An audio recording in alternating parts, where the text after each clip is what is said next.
Okay, so ladies and gentlemen, hey, we're back. We are talking about Banshee's homecoming episode. If you haven't had opportunity to watch that, stop listening now. Major spoilers. Here we go. Homecoming. While in New York, Job visits a priest with ties to Rabbit. Carrie's relationship with Gordon faces a new test following another revelation. Let me just go ahead and begin with the episode. It was amazing. It was amazing. You know, obviously we're talking about 10 out of 10 stars. This tonight's episode was Job's episode, and I'm really actually fascinated and surprised and happy because his character is so interesting, man, and so powerful and just dynamic in so many different ways, man. And whenever Job is on screen, it's comedy, but it's also this level of seriousness within the character that you can't help but just love this character. I love that about that character, man, and I think that's really, really cool, man. You had Job in this. It was like this. It was like a cop drama, if you will.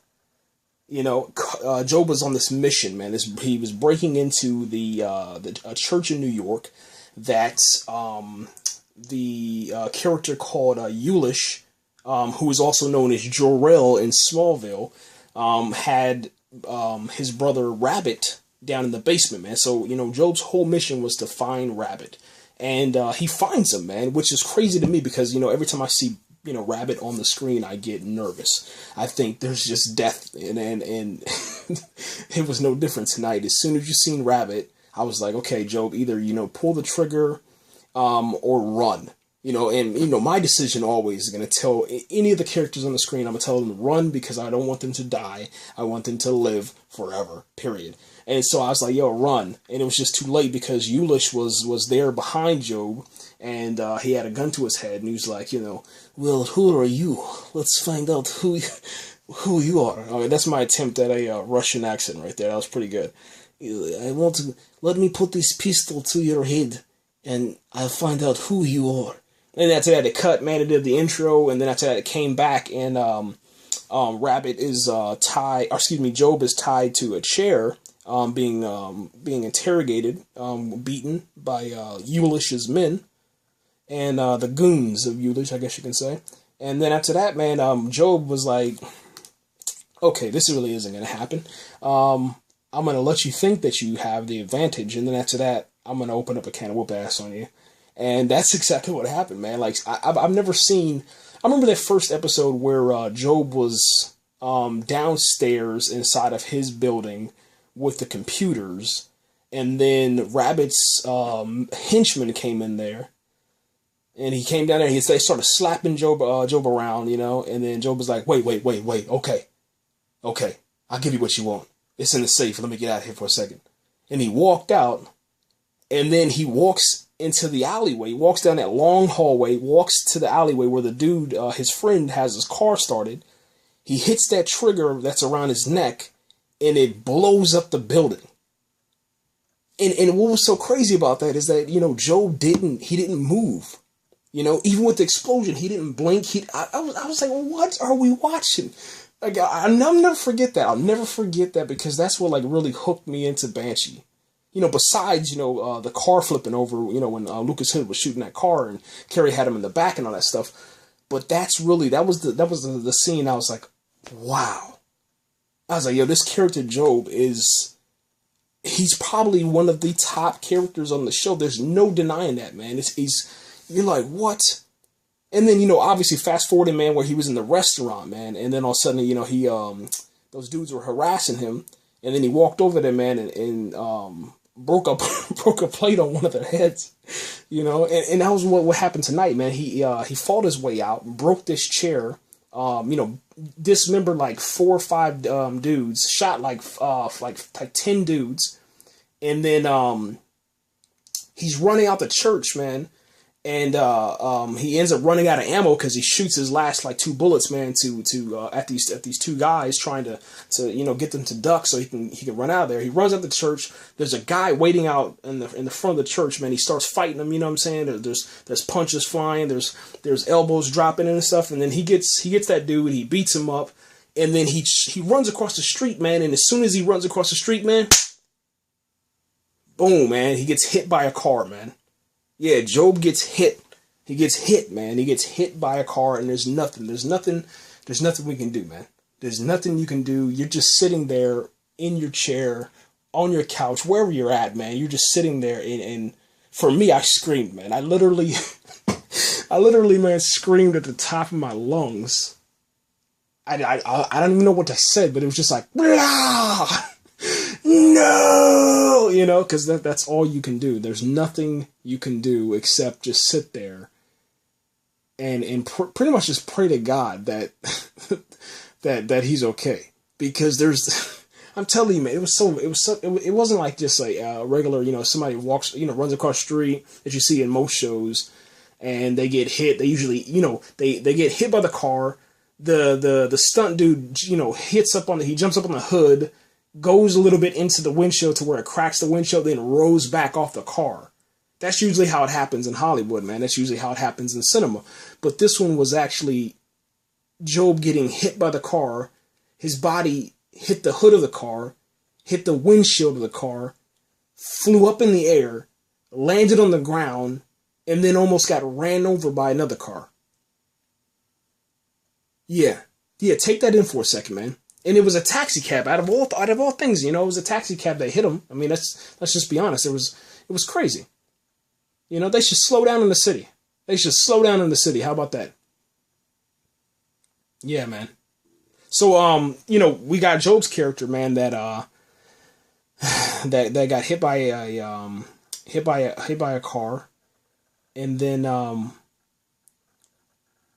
we immediately cut from there over to the Bowtie Man. So you don't know what's going on with Job's character. You're sitting there frustrated, and then all of a sudden, the Bowtie Man arrives. And check this out. This is what when I was talking about in the beginning, is that how amazing the creative team at Banshee and on at Cinemax and in Banshee, excuse me, are, because you're worried about this character Job. All of a sudden, the Bowtie Man comes in, and he's going into the room of the skinhead that killed Emmett's baby and beat up Emmett's wife. So Sharp's sitting in the bed. He's injured. Obviously, he's injured. And the Bowtie Man walks in there, and we find out that the Bowtie Man is working with Proctor. We officially find that out. We find out that Proctor has blamed the skinhead, Sharp, for the explosion inside of the factory. And he also blames him because apparently Sharp's been talking to the FBI and some other people. And the Bowtie Man kills Sharp. So, while you should be, trying to mourn Job, you're now cheering a little bit and also disgusted by the events that have taken place with the death of Sharp.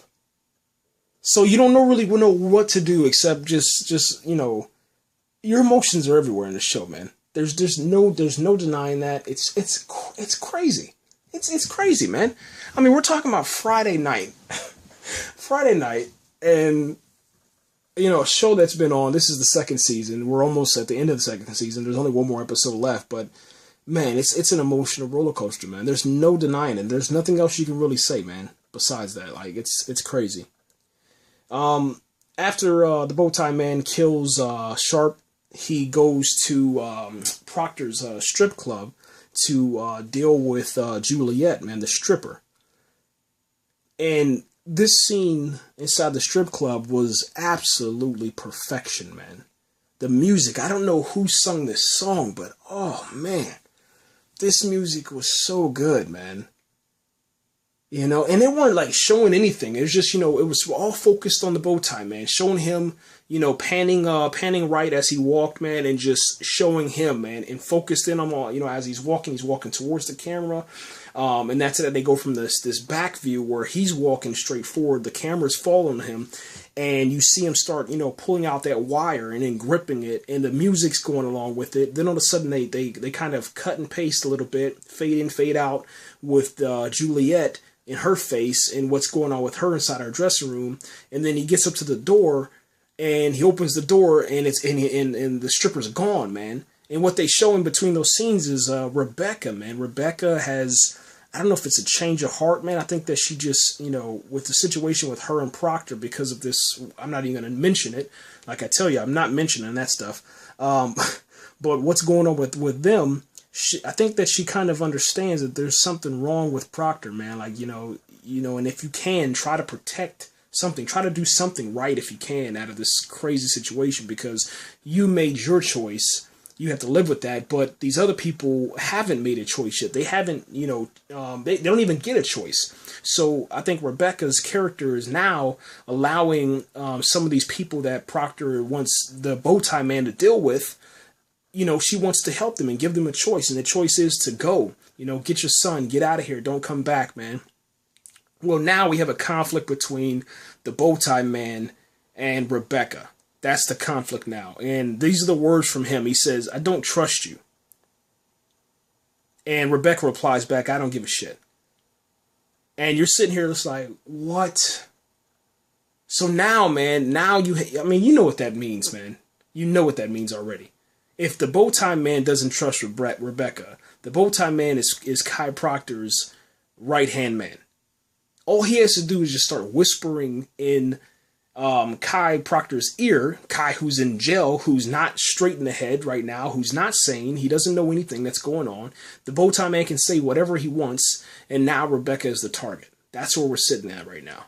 That's how crazy this show is, man. It doesn't make sense, I know. You're sitting here like, whoa, what? Yeah, that's exactly what's going on, ladies and gentlemen. There's no, you can't really explain it. You can't really explain it, man, besides just saying to yourself like, whoa, like, this is nuts, man. But that's Banshee, though. That's Banshee, man. That's absolutely Banshee, and there's nothing you can do about it. We're going to pause here, and then after that, we'll come back. We'll start talking about Kai Proctor in prison. We'll talk about what happened between Carrie, Gordon, and Lucas, which is a game changer. And we'll talk about if Job is alive or not. That's something that's up to, man. We're out of here. We'll be right back. Okay, so ladies and gentlemen, we're back. We're talking about Homecoming. This is Banshee's episode that aired tonight, March 7th, 2014. If you haven't had an opportunity to watch that episode, stop listening now. Major spoilers. Here we go. This is part 2 of the podcast, man. We talked about an incident that happened with Job. He got hit by a car. We don't know if he's alive or not. We talked about the situation now between the Bowtie Man and Rebecca. They now have drama. They now have issues together. We talked about a new character, man, called Julian's Boner. And we also talked about Rabbit is back, and he was seen tonight, and he's with his brother, Yulish. And we also talked about Emmett. And that was in a previous podcast that's not kind of part of this series, but kind of is. So go back and listen to those, man, if you haven't.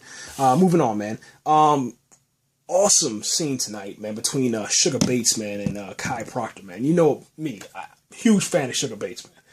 Sugar Bates is the show, man. You know, he is the sound of reason, man. He's the voice of reason. He is wisdom, man. He's the dopest damn character they got on this show, man. I love it. And I think that seriously, man, without Sugar Bates, man, calming down everybody, there will be hell to pay, man. There will be nothing but death in Banshee. Let's just go ahead and put it that way. Sugar Bates not opening that bar, okay?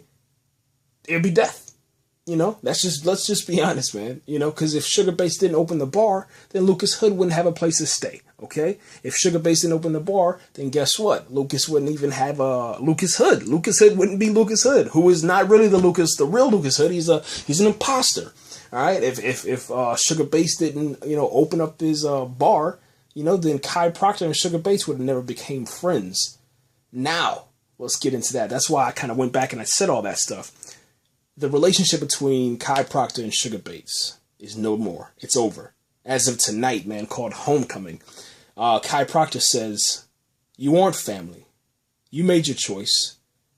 And once I get out of prison, if you were in my way when I come after Lucas Hood and everybody else that put me here, I'm going to cut you down."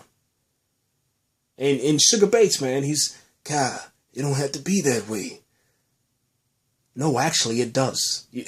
That was me. That was me doing Sugar Bass, and then I did Kai Proctor. Did you get that? Okay, that's dope. Yeah, that's pretty much what happened, man. And, you know, Sugar Bass was trying to be the voice of reason. He was like, listen, man, we can end this, man. We can still be family. Let me know what you need. I can bring stuff to you, man. I don't know. I can bring you make you a cake, man, and put a file in there and help you break out of prison, you know. But Kai Proctor's like, I don't need your cake, you know. I don't need your cake, but as soon as I get out of here, I'm gonna feed you some cake of death. All right, and that's pretty much what happened. All right. Deputy Kelly, man, she's starting to question Lucas Hood. She doesn't really understand what's going on with him. But before we go there, man, we have to go back to the prison, all right? Because we're kind of trying to go in order and kind of showing everything that's happening. Kai Proctor, being in prison, all right, gets a visit from his mother. Yeah, ladies and gentlemen, that's what I'm talking about, yeah. You know me, man. I every single character inside of Banshee, every single character is a really great character, man. So whenever you see these characters, you know, reappear on screen, if they've been gone for a little while, man, you get excited, man. You get nervous, you get anxious. All right, and you know the relationship between Kai Proctor and his father is not good, but his mother, man, he still has a little bit of respect, it seems, for her, man. And tonight, she just pretty much bared it all, man. She said that the reason why Kai Proctor is in jail is the reason why, you know, talking to Kai Proctor, the reason why you're in jail is because of us. It's because of your father and I. It's because of our misconception, man, of God and what's right and our holier than thou attitude, just to kind of sum it up. And it broke Kai Proctor down, man. Like he cries, man. And I was like, what? Like, you know, you never seen Kai Proctor vulnerable, man. He's just been a strong character. And tonight, when he broke down, I'm just like, yo, this has got to be the end. This has to be the end, man. This dude has officially snapped, and so therefore, you know, the season finale, you know, you can't hold anything back. Because everybody knows, man, when you release that built up tension and that anger after you cried and you're emotional, man, all that does is that makes you feel a whole lot better. But it also pushes you back. It makes you back into your original self, man. You see what I'm saying? So now that he's cried inside of the family room, okay, then he goes back into prison, and all he has time to do, he doesn't have time to think about his parents anymore because that relationship is mended. So now all he has to do is think about his revenge. I'm going to kill Lucas Hood. I'm going to kill Sugar Bass. I'm going to kill Job. I'm going to kill Carrie. I'm going to kill the whole town. I'm going to burn it to the ground, and there's nothing you can do about it. That's pretty much what's going on in his head right now. Love that. The case, man, that has Kai Proctor in prison has been brought against him because of the testimony of Juliet the stripper, Alex Longshadow, and what's kind of crazy, man, is that tonight, man, Alex Longshadow made his move, man. And when I say made his move, I mean he made his move on Rebecca. Yeah, man, can't believe that, yo. I can't. It doesn't make any sense. I don't know, man, but you know that's the thing about Banshee, man. You know, whatever you think should happen, it doesn't happen. It doesn't, man. And that's what's so amazing. I can't guess it. I can't guess it, man. I can't see it coming. There's no explaining why Longshadow decided to kiss Rebecca. Besides, what I think it is because he knows that the situation between Kai Proctor and Rebecca, there's something there. I think everybody can kind of see that, you know what I'm saying? So now, you know, here comes Longshadow. He kisses Rebecca. And it's almost like they made this pact, if you will, you know, because she didn't push him away. She didn't, man. She wiped her lip off, you know, and was like, that's nasty, you know? But, I mean, that was after he left and he had already done his deed and there was nothing else that could be done, man. So she goes to the prison to go visit Kai Proctor with the lawyer to kind of give him an update of the situation that's going on with his case. She says this, man. And this is in regards to whenever Kai Proctor was like, you know, Alex Longshadow, he has some balls in him this time. You know, he's finally stepped up, and I'm very surprised at that. And I guess he's sure that he wants to go forward with, you know, the prosecution and helping out the other side or whatever. And then the lawyer says something about like, do you think there's any way that you can let, someone take care of that or whatever. And then he's like, we'll see later on. And then Rebecca says, he seemed very sure. And as soon as she said that, and that was kind of like talking about business matters, as soon as she said that, Kai Proctor looked over at Rebecca with this look like, he wanted to kill her soul. And I don't even know how to really explain it, man, besides, like, he looked out of the corner of his eye, man, just glared at her, man. And then after that, he gave her this cold shoulder, man. It was like, Rebecca, go home. I'll talk to you tomorrow. But it wasn't like, like they normally do, which is kind of, you know what I'm saying? Yeah. I don't know, man. I don't know, man. I don't know. I don't know what to say about that, but something's going to happen in regards to that, man. That was crazy. We then go to Alex Longshadow's room, house, office, whatever you want to say, and then here comes George. We all know George, all right? He's the other Native American character that was on the council, and he has this knife, man, and to make a long story short, this knife was passed down generations to generation. George himself doesn't have a kid, so he pulls this knife out as he's telling the story, and the music just changes. Everything in the scene changes. It gets serious, and George takes off his hat. He takes off his coat. It's kind of crazy. I don't know why they did it that way, but maybe just to kind of show you that, George is a threat. He's not some old guy.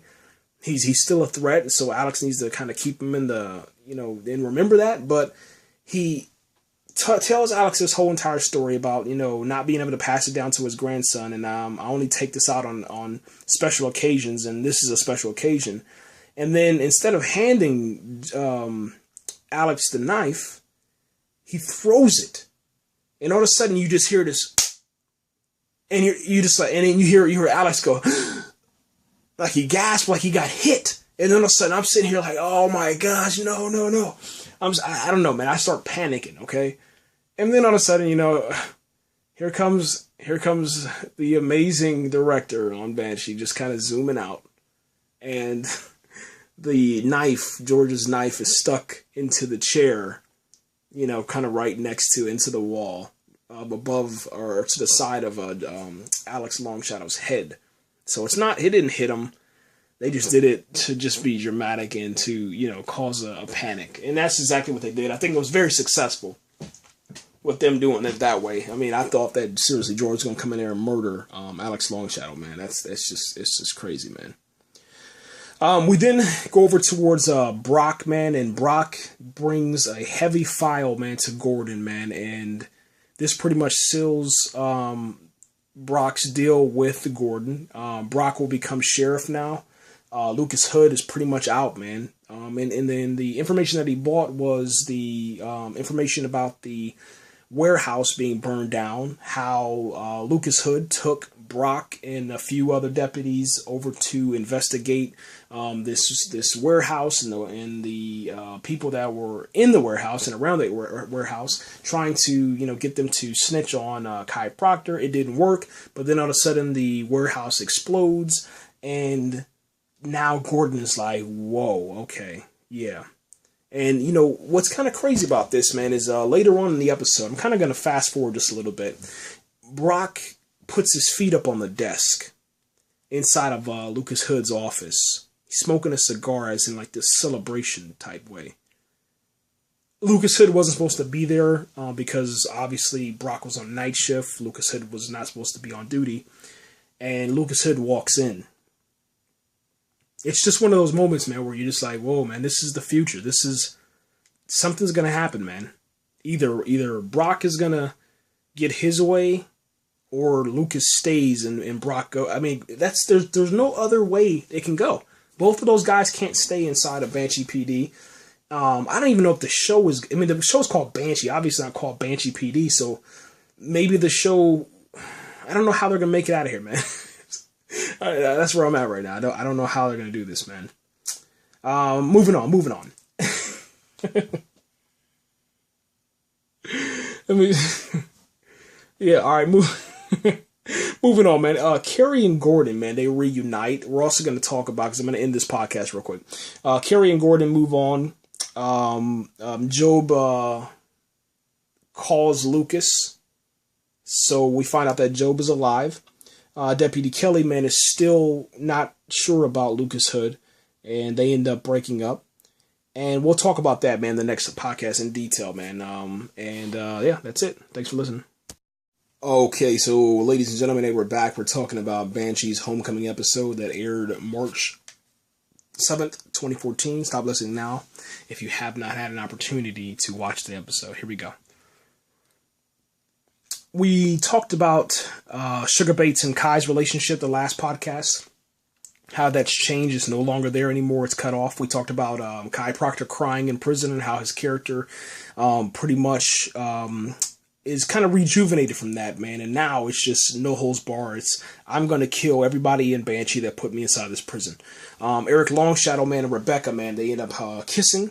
We don't know what's going on with that relationship. George, one of the Kanahu tribe leaders, or councilman, throws his knife at Alex Longshadow as a way of kind of displaying his loyalty from here on out. And now we move on to, and then also Brock gives Gordon some files that pretty much seal the fate for Lucas Hood, man, as of right now. We move on to Carrie and Gordon, man. Carrie and Gordon, man, reunite in this episode. It's a when Carrie met Gordon, the future of them now. It's like this new when Carrie met Gordon situation, man. Carrie comes over, man, to play with Max and talk to Dava, man, and just chill out with her family a little bit. And then it looks like her and Gordon have been doing this for a little bit of time, man, because they're really like comfortable around each other. And what's kind of cool about this, man, is, you always want to root for Gordon and Carrie, man. That's just because they're a family, and you don't want a family being torn apart. But then also, the history between Lucas and Carrie, and you sit there and it pulls you in both directions. And in a violent way, not just okay, well, maybe, Gordon can do this. No, man, it's extreme violent. It's extremely violent. It's extremely uncomfortable, to be honest, because that, or what we guessed, I'm pretty sure all the fans out there guessed, man, especially me, I know I guessed that Lucas is Dava's father. Well, that comes true tonight, man. It's officially out there, and they did so in an amazing way, man. Here, let me go ahead and break it down. Carrie and Gordon decide to kind of spend the night together, as far as they're just talking and getting to know each other again. And Carrie's, she's kind of broken down, taking down the barriers, man. And she's allowing Gordon to get in and see her exposed, man, in some of the rawest forms ever, man. It's crazy. So she's sitting inside of her kitchen on the counter, curled up in this tiny little ball, man. She has like her knees towards her chest, and she's very tiny, man. It was really, really, really funny seeing her like that. And I thought it was just perfect because, she looks very innocent. And we know that Carrie and Anna, they're not innocent. She's a killer. Killer that we all love. And she tells about this story, man, about her being bullied in school, her being different. No one really accepted her except her father. But then one day, as she was young, starting from the ages of about 6 all the way until about 9, but as she, got a little bit older, from 9 all the way through about 11, she started seeing more and more information inside of the public's eye, as in newspaper clippings, newspaper articles, headlines, etc., about her father. Well, she started reading them. She started listening to what people were saying about her father, and she became very scared of her father. Then there was this one time where she was laying in her bed, terrified, and her father was sitting in a rocking chair, just looking at her, rocking back and forth. Carrie's sitting there in her bed, and she was like whimpering, I guess, looking almost cold-like, but her father picked her up, wrapped, little small Carrie, baby Carrie, inside of his arms, and he just rocked her to sleep. And she said that was the first time in a very long time that I felt safe around my father. And what's kind of crazy, man, is that it shows you a different side of Rabbit, man. So, like, season 1, when all you want and all you're screaming for and hoping for is either the death of Rabbit, because you don't want, Rabbit to come between Carrie and Lucas, and you don't want, Rabbit to kill Lucas or kill Job or kill Carrie's family. You want Carrie to go back to Gordon. You want all these different things to happen good for the characters, but you have this, what we call bad, or what we perceived as bad, and Rabbit's really not all that bad. He's just a father who loves his daughter, and I think that he's hurt. And he'll go to any lengths to get her back, but since he knows that's not the case now he's fighting for his life. And I'm telling you, man, I don't even know really what to say about that. Like I said, it's getting a lot tougher this season to choose what you want to see happen inside of the episode, to think about, or to get to a point where you accept, okay, this character should die. Like, I can't name any character on screen besides, the obvious bad guys. I'm talking about the main characters, man. Rabbit, Carrie, Lucas, Sugar Bates, Job, Kai Proctor, Rebecca, Alex Longshadow. All these different characters. There's not one on screen that I would say, okay, we can lose that one. Even Brock, man. Even Brock. Brock is so frustrating. He's so frustrating, but his character has definitely developed. Every single character has developed, so you don't want them to go. And that's the problem that we're faced with right now, man. That's the problem we're faced with, man. Getting back to the story, man.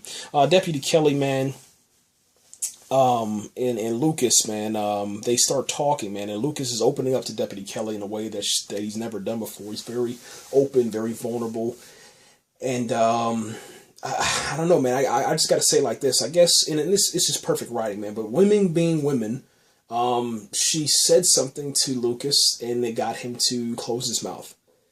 She said, and she did it in a joking way, but immediately, Lucas went back. He closed up those doors. He locked them up up tight, and there's nothing they can do. But he was kind of, giving her his understanding or his concept or views on justice. And he said justice is personal. It's real, it's personal. It's not what we do here at the, Banshee Police Department. It's something more, man. It's on a personal level. So like, he didn't have a problem with what, Emmett did.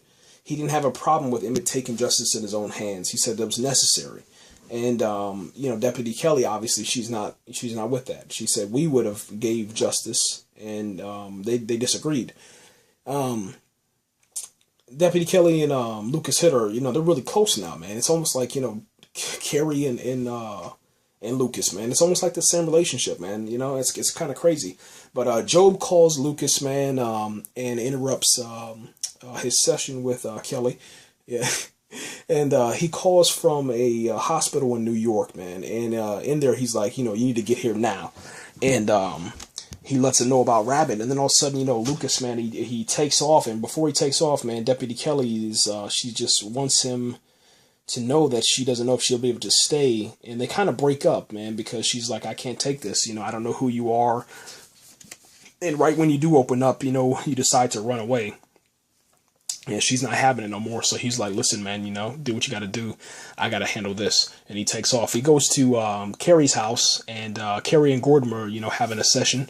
And, he interrupts that, man. So Gordon comes downstairs. He's pissed, man. He pulls a gun on Lucas, man. I mean, it's to that point, man, where, Gordon is so frustrated. He knows he can't beat the guy.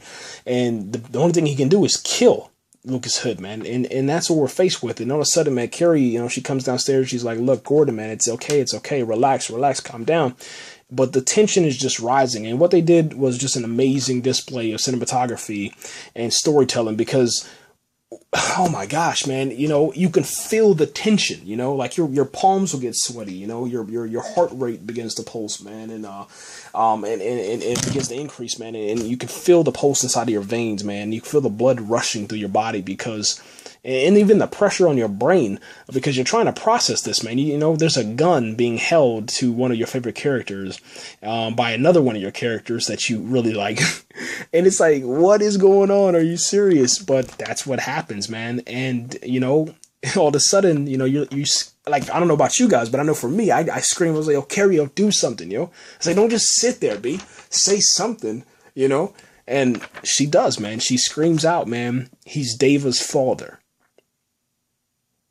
And so, yeah, take that in for a second, man. We kind of figured that was it because Carrie said that back in season 1, but it wasn't confirmed. We saw that, Lucas did a pickpocket of Dava and found out that, the birth year is close and it makes sense. And damn, I mean, let's be honest, they kind of look alike, man, let's be real.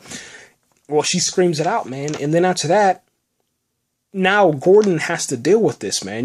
Gordon just, I guess you can call him on rehab. He just got out of a good rehab session. And he hasn't been drinking, hasn't been doing anything bad as far as we know. And after, throwing all that information on there, she has to leave with Lucas Hood. Carrie has to leave with Lucas Hood, drive to New York. Gordon doesn't know what the hell's going on. It's crazy, man. It's absolutely nuts, man. And yeah, she just says, Gordon, I gotta go. We'll talk about it, but I have to go right now. And then he's like, why? Why do you gotta go? Why can't you leave? I don't understand this. And she's like, I have to kill him, talking about Rabbit. And, yeah, man, they start driving off, man, towards New York. Gordon said he's left there.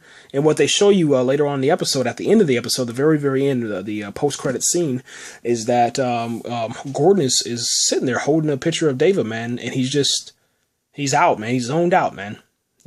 Going back, man, I was talking about in the previous podcast about this, is that Brock was sitting inside of Lucas Hood's office, man, smoking a cigar, having his feet up, and then Lucas Hood comes in there, interrupts him, and then, Brock gets up, he's like, oh, excuse me, I didn't know nobody's going to be here. And Lucas says, don't worry about it, Brock, He passes Brock the sheriff's badge, and then Brock asks this question, man, he's like, who the hell are you? And then Lucas responds, man, you're a good man, Brock. And then he walks off, and then we're back here with, we're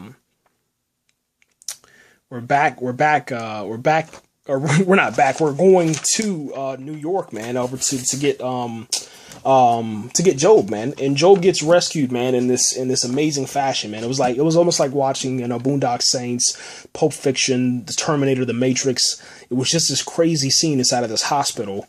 And, yeah, you got to just, seriously, man, hats off, man, to the Banshee creative team on that one. That was just absolutely superb, man. I've never seen nothing like that done on a small screen. And everything looked real. And that was really, really good. Really, really good.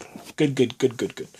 What happens, man, here's a really, really awesome line that was from Carrie to Lucas and back and forth inside of the truck heading towards New York. She says, I have to kill him or die trying. Either he dies or we do, nothing less. I couldn't agree more. That's what, Carrie starts out and then Lucas finishes, man. I love that, man, It's almost, takes me back to Man of Steel, Either I die or you die. That's the only way this is going to end, Him talking to Clark Kent, General Zod. And that's what's going on. That's what's happening, man. And, yeah, I love it, man.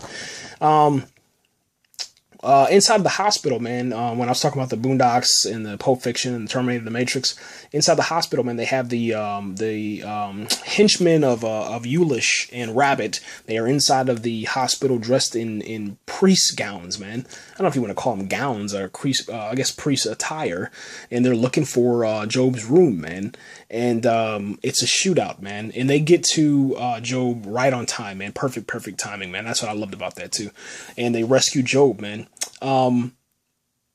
Tonight's ending, man, because we're at the end of the episode, was the best ending of the series, man. And I really do mean that, because tonight, man, we got this confessional type scene where it's almost like a stand-up confessional, and it played a lot of religious tones to it, because Rabbit is sitting there talking to Yulish, his brother, who is a priest, and he gives this confession, man. He asks his brother, do you believe in God? And then he gives this kind of speech or narrative about how he never believed in God, man. He always thought God was like this fake idea, but now that he's in his loneliest hour and he's all alone, he only prays and hopes, man, that there is a God. And what's so crazy and awesome about this, man, and just perfect, is that the camera is kind of, the camera and the editing team, they go back and forth, and they're using footage from different characters of the show. So as Rabbit begins talking inside of his room with his brother, and he gives this narrative, this speech about, everything is the way it is because it's the way it is, and hopefully there's a God at the end of all this after hell breaks loose on Earth, and I can understand, or me as a character, I can understand, or I can feel, that I'm not alone, and that I'll get through this somehow. And it cuts into back to Emmett. It cuts into to Carrie, Rebecca, Job, Lucas Hood, Sugar Bates, man, Kai Proctor, even the Bowtie Man. Everybody had a scene in there, and Rabbit's confessional was just perfect because it was told in a way that kind of summed up how all the characters from different walks of life at that exact same moment were going through the exact same thing. That's what I'm talking about, man. It was just 360, man. 360, man. I loved it. The scene ends after Rabbit finished talking. The scene ends, man, with Carrie and Lucas, man, on this rooftop overlooking the city, man, like they're superheroes, man. And that's all I can say about it, is that that's what they did tonight. It was like a superhero genre type film, episode, movie. It was just crazy good. 10 out of 10 stars, man. I will come back every single Friday, man, and watch it, because it's that good. You understand? It is that good. It's really, really good. Good. It's a great show, man. I really do love it. Next week's episode, I don't even really want to talk about that one, but it is the season finale. There are some things that we're seeing on the next week trailer, and it doesn't look good, man. It doesn't look good for one character in particular, and that is Rebecca. That's where I'm going to leave you guys at. I thank you again for tuning in. Make sure that you are on Banshee's Twitter account, following them on Twitter, like them on Facebook, go to their website, man. Go to the Banshee Origins website, welcome to Banshee.com. Go to the Cinemax website for the shop, and buy your t-shirts, your mugs, your coffee, all that good stuff, man. We're out of here, man. I thank you again. And Banshee is the best show on television, man. Okay, so ladies and gentlemen, we're back. We're talking about Banshee's homecoming episode. If you haven't had an opportunity to watch that episode, stop listening now. Major spoilers. Here we go. Banshee returned tonight, March 7th, 2014, with an episode called Homecoming. While in New York, Job visits a priest with ties to Rabbit. Carrie's relationship with Gordon faces a new test following another revelation. I just want to say right now that tonight's episode took Banshee in a direction that, how do I say this, man, without spoiling too much? We can't go back. It's impossible to go back. We're just... Man, it's so frustrating, man, in a good way, because the show is so amazing. It's so amazing. It's so deep and just beautiful. It's just art on a canvas, using the screen as its canvas, and it's just painting a masterpiece every single week.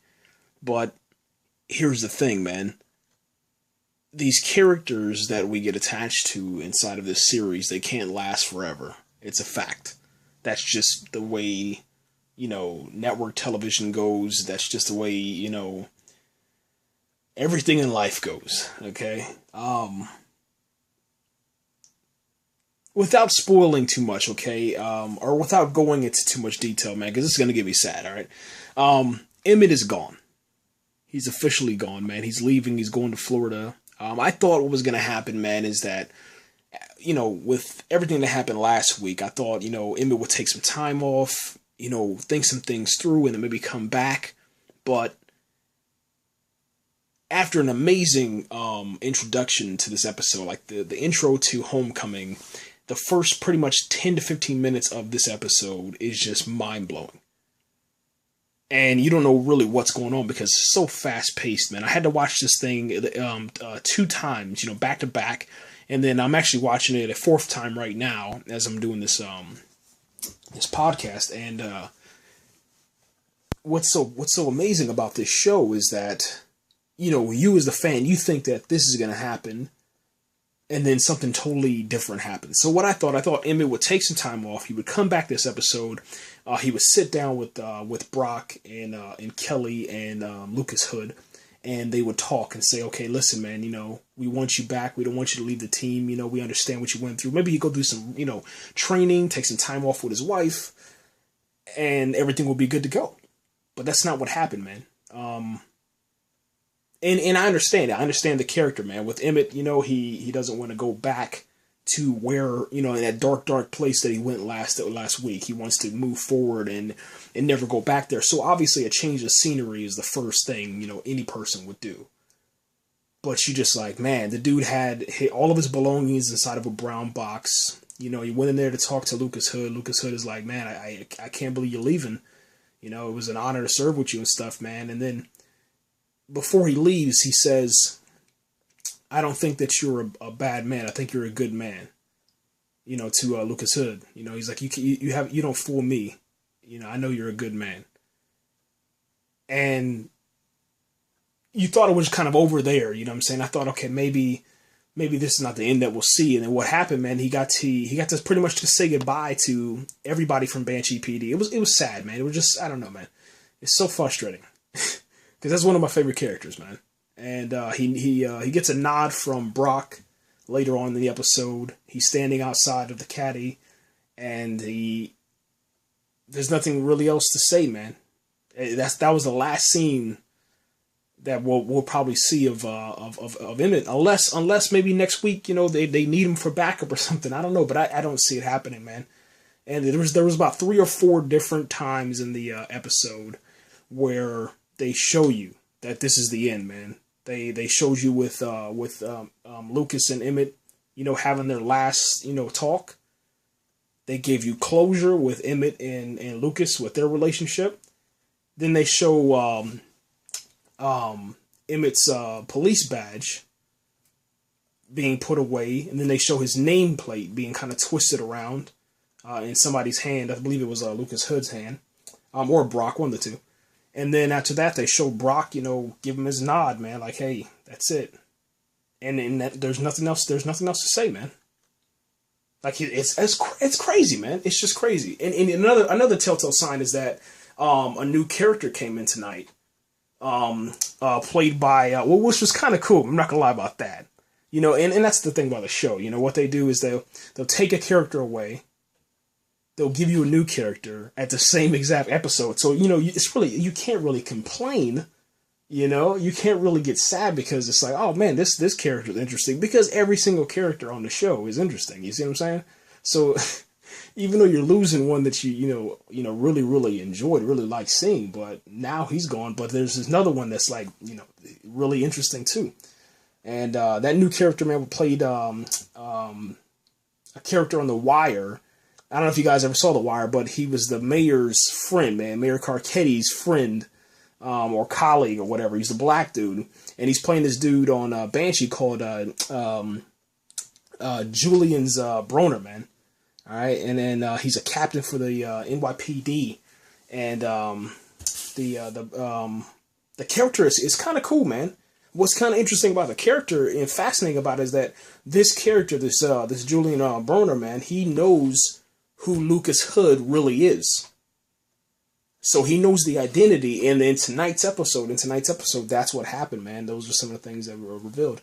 I had planned on going into a review of tonight's episode, but this turned into talking about Emmett. So we're going to stop, and we'll go back and we'll start talking about the episode, all right? Thanks again for listening. I guess I had to get that out, all right?